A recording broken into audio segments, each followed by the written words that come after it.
السلام علیکم ورحمۃ اللہ وبرکاتہ۔ الحمدللہ رب العالمین، والصلاة والسلام علی رسولہ الکریم، اما بعد۔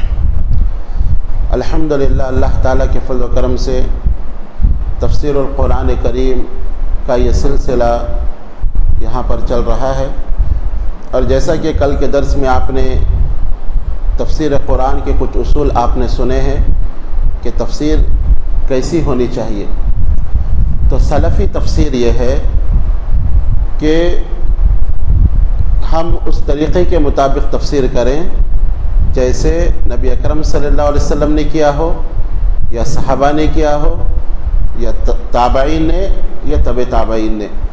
اس لیے کہ ہم اپنے آپ کو سلفی کہتے ہیں، اور سلفی کا مطلب یہ ہے کہ سلف و صالحین کے طریقے پر چلنے والے، اور ہمارے سلف و صالحین وہ زمانے کے لوگ ہیں جن کو پیارے نبی جناب محمد رسول اللہ صلی اللہ علیہ وسلم نے بہترین زمانہ کہا ہے۔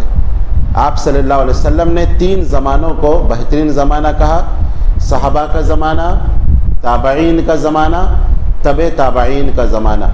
اس کو بہترین زمانہ کہا گیا، اگرچہ کہ ان زمانوں میں بدعت کا رواج ہو چکا تھا، جیسے خوارج، رافضی اور بہت سارے بدعتی لوگ پیدا ہو گئے تھے، لیکن اس زمانے میں ایسے علماء موجود تھے جو ان بدعتوں کا رد کر سکے۔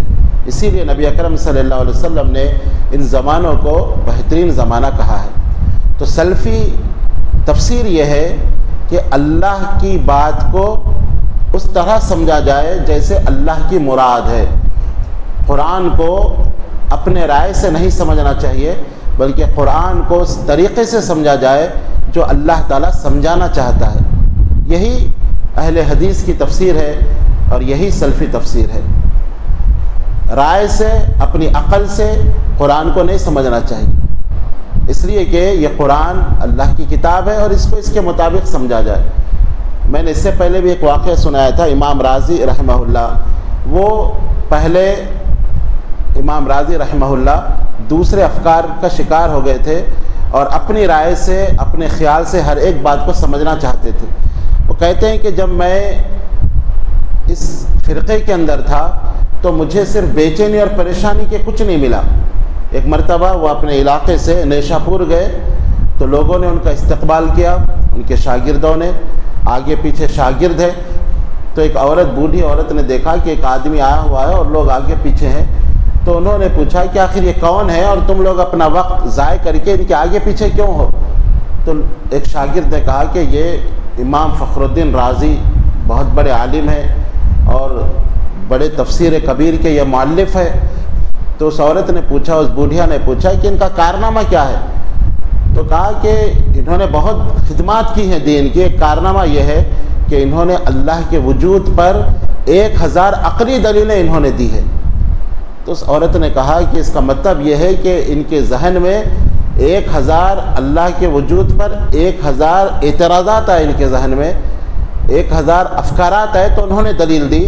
ان سے پوچھو کہ اللہ کے وجود کے لیے سورہ اخلاص کافی نہیں ہے؟ قل هو اللہ احد اللہ الصمد یہ کافی نہیں ہے؟ ان کو عقلی دلیل دینے کی کیا ضرورت ہے؟ امام راضی رحمہ اللہ یہ باتیں سن رہے تھے، انہوں نے فوراً اللہ سے دعا کی، اللہم انی اسألک ایمانا، یا اللہ میں تجھ سے ایسے ایمان کا سوال کرتا ہوں جو ایمان اس بوڑھی عورت کا ہے۔ تو انہوں نے کہا کہ میں نے بس اپنے مسلک کو میں نے بدل دیا، اپنے طریقے کو بدل دیا کہ بس دین قرآن و حدیث کا نام ہے، عقلی دلیل کا نام نہیں، اور پھر مجھے اطمینان نصیب ہوا۔ تو کہنے کا مطلب یہ ہے کہ تفسیر ہم اسی طرح کریں جو اللہ تعالیٰ چاہتا ہے، اپنی رائے کے مطابق، اپنی عقل کے مطابق۔ اگر ایک انسان تفسیر کرے تو گمراہ ہو سکتا ہے۔ اہل الرائے جو لوگ ہیں، جو لغت کے اعتبار سے تفسیر کرنا چاہتے ہیں، وہ قرآن کو اپنے مسلک کے مطابق ڈھالنا چاہتے ہیں، خود نہیں بدلتے، قرآن کو بدل دیتے ہیں۔ میں اس کی آپ کو ایک 2-3 مثالیں پیش کرتا ہوں کہ کس طرح لوگ اپنے مسلک کے مطابق قرآن کو ڈھالنے کے لیے تفسیر کرتے ہیں۔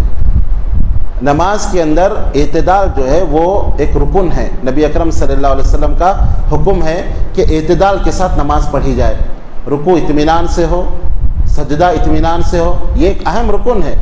لیکن جو دوسرے مسلک ہے، میں نام لے کر آپ کو بتاتا ہوں تاکہ سمجھ میں آئے، جو احناف وغیرہ ہیں ان کے پاس اعتدال رکن نہیں ہے، اسی لیے آپ دیکھیں ان کی نمازیں نہ رکوع میں اطمینان ہوتا ہے نہ سجود میں، اور خاص کر تراویح کی نماز آپ دیکھیں، آپ واٹس ایپ پہ ویڈیو وغیرہ دیکھتے ہیں، صرف اللہ اکبر رکوع کر رہے، اللہ اکبر پر سجدہ کر رہے ہیں، اس لیے کہ اعتدال ان کے پاس رکن نہیں ہے۔ تو انہوں نے اپنے اس مسلک کو ثابت کرنے کے لیے قرآن کی آیتوں کی کیسی تفسیر کی آپ اندازہ لگائیے، ڈکشنری کو انہوں نے سامنے رکھا اور تفسیر کی۔ اللہ تعالیٰ نے قرآن کے اندر فرمایا کہ لا تسجدوا للشمس ولا للقمر واسجدوا للہ الذی خلقہن، کہ تم سورج اور چاند کو سجدہ نہ کرو بلکہ اس اللہ کو سجدہ کرو جس نے سورج اور چاند کو پیدا کیا۔ یہ قرآن کی آیت ہے۔ اب انہوں نے اس کی تفسیر کی، سجدہ کس کو کہتے ہیں؟ تو تفسیر کرتے ہوئے کہتے ہیں کہ سجدے کا مطلب یہ ہے کہ پیشانی کو زمین پر ٹکایا جائے، یہی سجدہ ہے کہ اپنی پیشانی آپ زمین پہ ٹکا دو، سجدہ ہو گیا، بس ایسے ایک بار ٹکا دو، یہ سجدہ ہو گیا۔ اسی طرح انہوں نے قرآن کی ایک آیت کی تفسیر کی، وَارْكَعُوا مَعَ الرَّاكِعِينَ، اللہ نے فرمایا رکوع کرنے والوں کے ساتھ رکوع کرو۔ اب ڈکشنری کو انہوں نے نکالا اور کہا رکوع کا مطلب ہے جھکنا، کہا کہ بس ایسے جھک جاؤ رکوع ہو جائے گا۔ اور پھر قرآن کی ایک آیت ہے وَامْسَحُوا بِرُؤُوسِكُمْ، کہ تم اپنے سروں کا مسح کرو یا سر کے کچھ حصے کا مسح کرو۔ تو وہ لوگ کہتے ہیں کہ سر کے کچھ حصے کا مسح کا مطلب یہ ہے کہ آپ ہاتھ کچا کر کے سر کے کچھ حصے کو اس طرح ہاتھ لگا دیں، آپ کا مسح ہو جائے گا۔ ایک دو بال بھی آپ مس کر دیں، ایسے چھیلیں، آپ کا مسح ہو جائے گا۔ یا کہتے ہیں کہ اگر سامنے دیوار گیلی ہو، بھیگی ہوئی ہو، اور آپ ہاتھ دھونے کے بعد صرف اس دیوار کو ایسے اپنا سر لگا لیں، آپ کا مسح ہو جائے گا۔ کیونکہ انہوں نے ڈکشنری کے اعتبار سے تشریح کی، مسح کا مطلب چھونا، تو انہوں نے کہا بس آپ ایسے چھو لو یا گیلا پن سر کو لگ جائے، آپ کا مسح ہو جائے گا۔ تو ہم یہ کہتے ہیں کہ یہ آیت نازل کس پہ ہوئی؟ پیارے نبی جناب محمد رسول اللہ صلی اللہ علیہ وسلم پر۔ آپ صلی اللہ علیہ وسلم نے ان آیتوں کی تفسیر کیسے کی؟ آپ صلی اللہ علیہ وسلم پوری زندگی آپ نے رکوع کیا، پوری زندگی آپ نے سجدہ کیا، اور آپ صلی اللہ علیہ وسلم نے پوری زندگی سر کا مسح کیا۔ تو رکوع اس طرح کرنا چاہیے جس طرح پیارے نبی صلی اللہ علیہ وسلم نے کیا، سجدہ اس طرح ہونا چاہیے جس طرح نبی اکرم صلی اللہ علیہ وسلم نے سجدہ کیا، سر کا مسح اس طرح کرنا چاہیے جس طرح آپ صلی اللہ علیہ وسلم نے سر کا مسح کیا۔ یہ اہل حدیث کی تفسیر ہے، ہم ڈکشنری سے تفسیر نہیں کرتے، ہم یہ کہتے ہیں کہ یہ آیتیں نازل ہوئی نبی اکرم صلی اللہ علیہ وسلم پر، اور ان آیتوں کو سب سے بہتر سمجھنے والے پیارے نبی جناب محمد رسول اللہ صلی اللہ علیہ وسلم ہیں۔ پوری زندگی آپ صلی اللہ علیہ وسلم نے ان آیتوں پر عمل کیا، تو ہم محتاج ہیں ان آیتوں کو سمجھنے کے لیے نبی اکرم صلی اللہ علیہ وسلم کے عمل کے۔